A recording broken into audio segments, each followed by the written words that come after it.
आचार्य चतुरसेन शास्त्री जी के उपन्यास गोली से अंतिम अध्याय, नई रानी की करुण कहानी। इस नई कोठी में आए मुझे 7 बरस बीत चुके थे।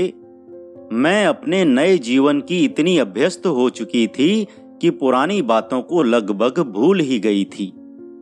पदच्युत राजा अब मेरे साथ ही मेरी कोठी में रहते और मेरे स्टेट की देखभाल करते थे। अब तो वह मेरे दामाद भी थे।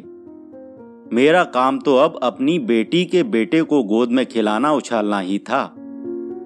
मेरा बेटा पड़ोस की कोठी में रहता था।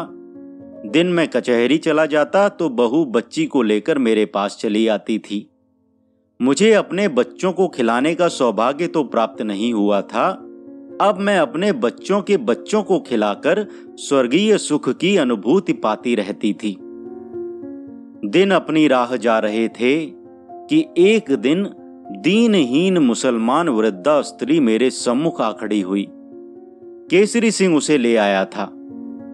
वह बहुत डरी हुई थी और घबरा रही थी।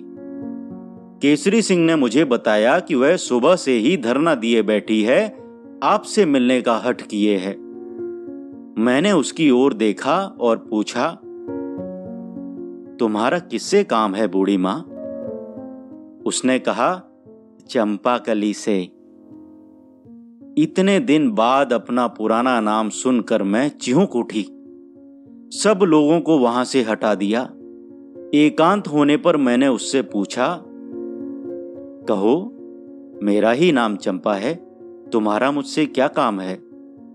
उसने कहा, आप मेरे साथ चलिए, वह मर रही है और आपकी याद कर रही है। मैं बड़ी कठिनाई से यहां आ पाई हूं, उसकी हालत बहुत खराब है। वह कौन है? तुम किसकी बात कर रही हो? उसका नाम चंद्रमहल है रानी जी। वह कहती है कि आप उसे जानती हैं। वह आप ही के देश की रहने वाली है। चंद्रमहल का नाम सुनकर मैं जड़ हो गई। तो क्या चंद्रमहल रानी यहां आई है? मैंने उससे पूछा, वह कहां है और किस हालत में है? उसने कहा, पहाड़गंज में है, मेरे ही घर में रहती है। 1.5 बरस हो गया। आदमी उसका मर गया है और उसके पास फूटी कौड़ी भी नहीं है। और अब तो वह कुछ घड़ी की ही मेहमान है। आपसे मिलने को उसकी आत्मा तरस रही है। आप चलकर उससे मिल लीजिए। मैंने धड़कते कलेजे से कहा, उसका आदमी क्या करता था? जी, हमारे यहां नगीने घिसे जाते हैं। उसका आदमी हमारे यहां सान खींचने की नौकरी करता था। तनख्वाह पाता था 30 रुपए, पर दमा का बीमार था। पहले तो वह दूसरे मोहल्ले में रहती थी। अपने आदमी के लिए रोटी लेकर आती थी तो दोपहर में मेरे पास बैठती थी। इससे उसके साथ मेरा मोह हो गया। मैंने एक कोठरी अपने घर में खाली कर दी थी, तब से वह उसी में रहने लगी थी। पर अब 6 महीने हुए उसका आदमी मर गया। वह बहुत रोई कल्पी। मुझे तरस आ गया। आखिर रानी जी, आदमी ही आदमी के काम आता है, सो मैंने उसे वहीं रहने दिया। किराया कुछ नहीं लेती। अब वहीं अपने आदमी की जगह सान खींचती है। पर तुम जानो रानी जी, यह तो कसाले का काम है। वह बीमार पड़ गई। हकीम कहते हैं हड्डियों में बुखार बैठ गया है। मैं कुछ समझ नहीं पा रही थी।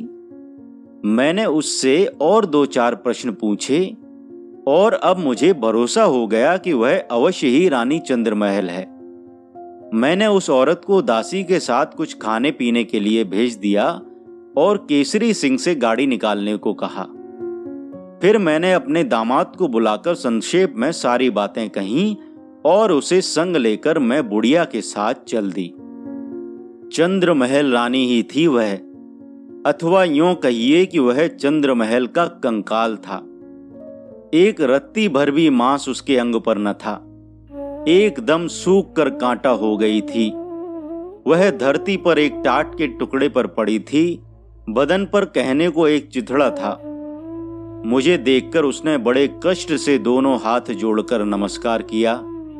फिर उसकी दोनों आंखों से आंसुओं की धारा बह चली। उसके मुंह से शब्द नहीं निकले। देखकर मेरा कलेजा मुंह को आने लगा। मैं वहीं गंदी धरती पर बैठ गई और उसका सिर उठाकर मैंने अपनी गोद में रख लिया। अपने आंचल से उसके आंसू पोंछे। न जाने कब मेरी आंखों से भी गंगा जमुना की धारा बह चली।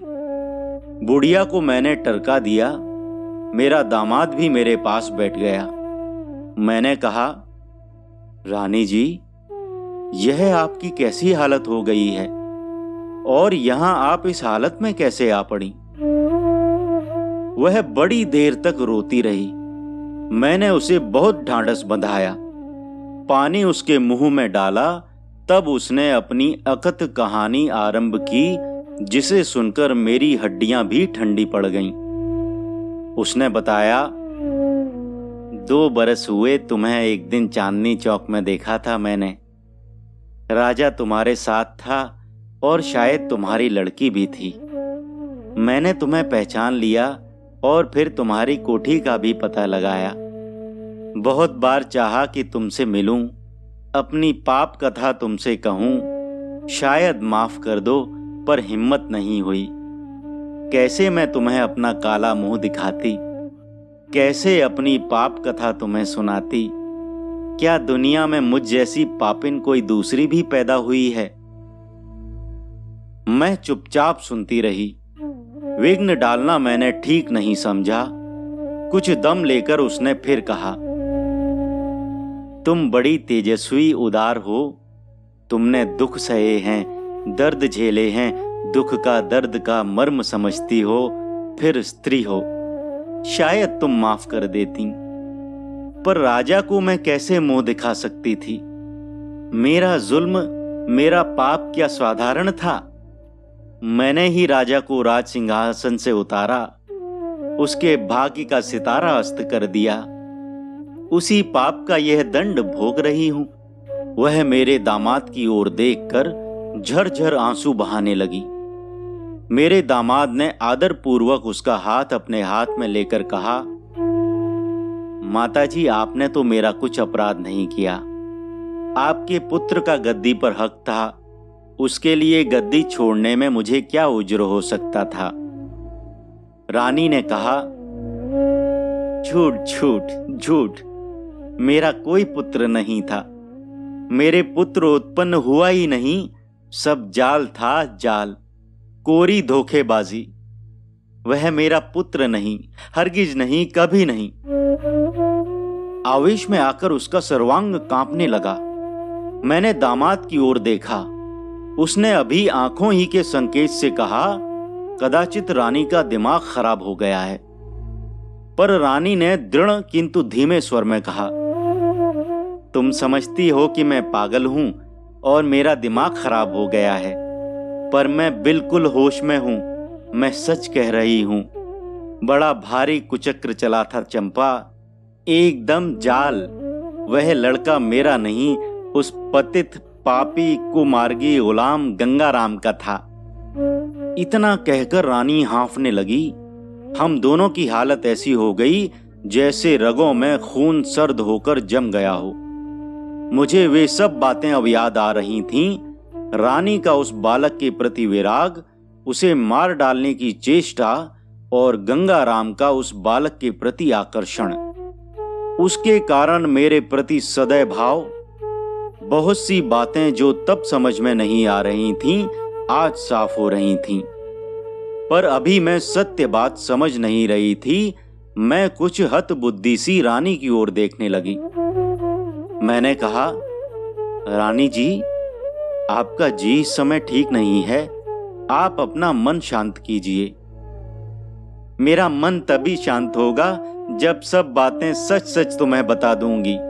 देखो, यहाँ कलेजे में मेरे आग धधक रही है, मैं उसमें जल रही हूँ। वह तभी ठंडी होगी जब सब बातें तुम्हें बता लूंगी। तुम जो दंड दोगी वह मैं सहर्ष स्वीकार करूंगी। तुम्हारा दंड स्वीकार करके मेरा पाप हल्का हो जाएगा। मैंने कहा, खैर, आप जो कुछ कह रही थी वही कहिए। उन्होंने कहा, उस पतित गंगाराम से मेरा बचपन से ही संबंध था। यह हमारे घर का गोला था। एक गोली से उसका ब्याह मेरे पिता ने कर दिया था, पर उसकी मुझ पर शुरू से बुरी नजर थी। मैं कच्ची उम्र की अज्ञान लड़की उसके फंदे में फंस गई और उसने मुझे उसी उम्र में भ्रष्ट कर दिया जिस उम्र में लड़कियां इन बातों को समझती भी नहीं हैं। फिर उसने लालजी खवास से मिलकर एक बड़ी रकम ऐंठी और राजा से मेरा ब्याह हो गया। खवास ने और इस गंगाराम ने राजा को तुम्हारे विरुद्ध खूब भड़काया और मेरे रूप की बढ़ बढ़कर तारीफ की। मेरे बाप का ठिकाना कर्जदार था। 3 लाख रुपया लेकर मेरे बाप ने बूढ़े राजा के साथ मुझे ब्याह दिया। उस समय तुम आबू में थीं। वहां से तुम लौटकर आओगी इसका किसी को विश्वास न था, क्योंकि तुम्हें जान से मार डालने का सारा प्रबंध लालजी खवास और गंगाराम ने कर डाला था। राजा को भी यह भरोसा दे दिया था कि मरने पर तुम्हारा सारा धन राजा को वापस मिल जाएगा तथा मेरे साथ मौज मजा करने में कोई बाधा न रहेगी। पर तुम न केवल बच गईं, बल्कि तुमने उनका भंडाफोड़ भी कर दिया। लालजी जेल गया, पर राजा को तुमने बचा लिया। अब हमने राजा की हत्या करने की ठान ली। इस समय गंगाराम की औरत को गर्भ था। हमने यह योजना बनाई कि राजा की हत्या कर डाली जाए, फिर गंगाराम के लड़के को अपना लड़का कहकर उसे राजा बना दिया जाए। उसकी आड़ में रियासत में मौज मजा किया जाए। राजा को जहर देने में हमें कुछ भी कठिनाई का सामना नहीं करना पड़ा। उसे हमने शराब में मिलाकर जहर दे दिया। राजा मर गया। हमारे ऊपर किसी ने संदेह नहीं किया। राजा के मरने पर नए राजा गोद आए, गद्दी नशी हुए। उस समय हम चुप रहे। हमें डर था कि कहीं हमारा खेल न बिगड़ जाए, पर बाद में मैंने अपने को गर्भवती प्रसिद्ध कर लिया और भेद खुल जाने के भय से रंग महल से हटकर मायके चली आई। वहां बालक होने का पूरा नाटक खेला गया। लेडी डॉक्टर को उसकी फीस देने के लिए अवश्य मुझे अपने सारे जेवर बेचने पड़े, पर अब मुझे उसकी परवाह न थी। मैं तो अब राज्य की मालकिन ही होने वाली थी। हमें यह एक अंदेशा अवश्य था कि कहीं गंगाराम की औरत के लड़की न पैदा हो जाए। इसके लिए हमने 2-3 ऐसी औरतें जुटा ली थीं जिनको उन्हीं दिनों बच्चा होने वाला था, परंतु गंगाराम की औरत के लड़का ही हुआ। उस औरत को हमने डॉक्टर की मदद से जचकी में ही खत्म कर दिया और तब यह प्रसिद्ध कर दिया कि मेरे बच्चा हुआ है जो राज्य का उत्तराधिकारी है। सब काम ठीक ठाक हो गया था और गंगाराम का लड़का राजा स्वीकार कर लिया गया था। उस पापी का मतलब पूरा हो चुका था। अब मैं उसकी आंखों का कांटा बन गई थी, क्योंकि मैं ही अकेली इस मामले की राजदां थी। अब वह मुझे दबाने लगा, मैं भी उससे दबती थी। उससे मिलकर मैं बड़े बड़े अपराध कर चुकी थी। मुझे अपने भी फंसने का भय था। उसी ने मुझे मजबूर किया कि मैं तुम्हें और तुम्हारी लड़की को उसके हवाले कर दूं। उसने मुझे इस बात के लिए मजबूर किया कि मैं तुम्हारे पति को फंसाकर उससे तुम्हारी सब रकम वसूल करके उसे दे दूं। पर तुम्हारा पति तो मर मिटा, लेकिन उसने मेरी ओर आंख उठाकर भी नहीं देखा। मैं जवान थी, रानी थी, सुंदर भी थी। तुम्हारा जैसा जीवन गया था वह मैं जानती थी।